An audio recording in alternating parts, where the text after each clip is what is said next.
I would just say that it's really important, when we talk to our kids, I think to just really have open and honest conversations without judgment, to really, and we did all that with Zach. We really did. We had very open conversations with him.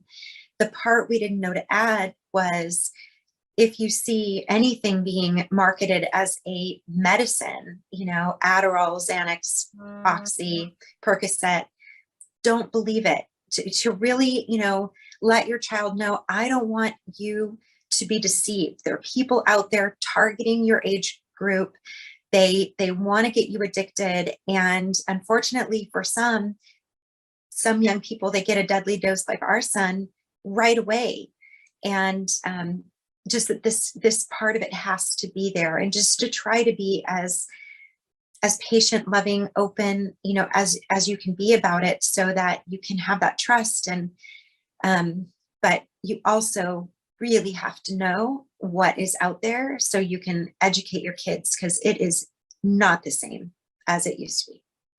I think that as far as the message to the parents is, as Laura mentioned, is to have a sit down, real conversation.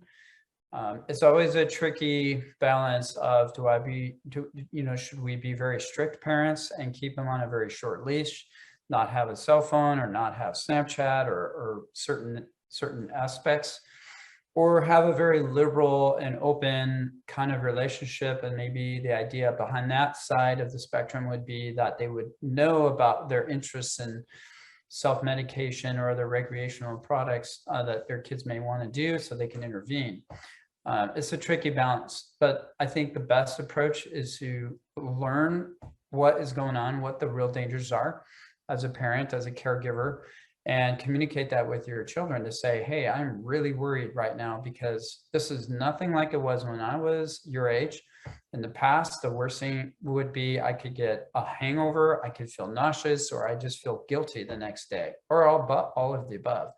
The reality today is that you could just simply die. And that really wasn't such a common reality when we were in high school. And right now, as a parent, I'm concerned that you could unwittingly consume a product that could kill you within minutes, and there's nothing anyone can do to stop it.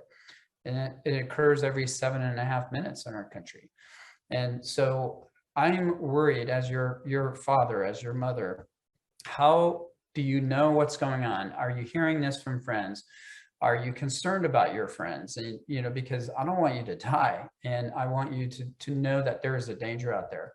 These teens know how to make their own decisions. They want to make their own decisions. They prefer not to be told what to do or what not to do, but to just simply say, hey, you might think this is reality, but the real reality is that, and it's extremely risky behavior to self-medicate, and it's a danger you really need to understand fully.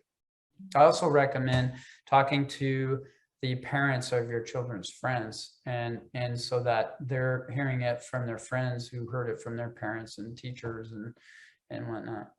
I think I really would like to get a message to young adults, middle school, high school, and college age youth, young adults. CDC reports that age demographic is 2 to 3 times more impacted than all other age groups, and the danger is very real. The Drug Enforcement Administration announced back in September that about 40% of pharmaceutical pills sold on social media have the potential to be lethal. All of them are counterfeit, and almost half can be lethal.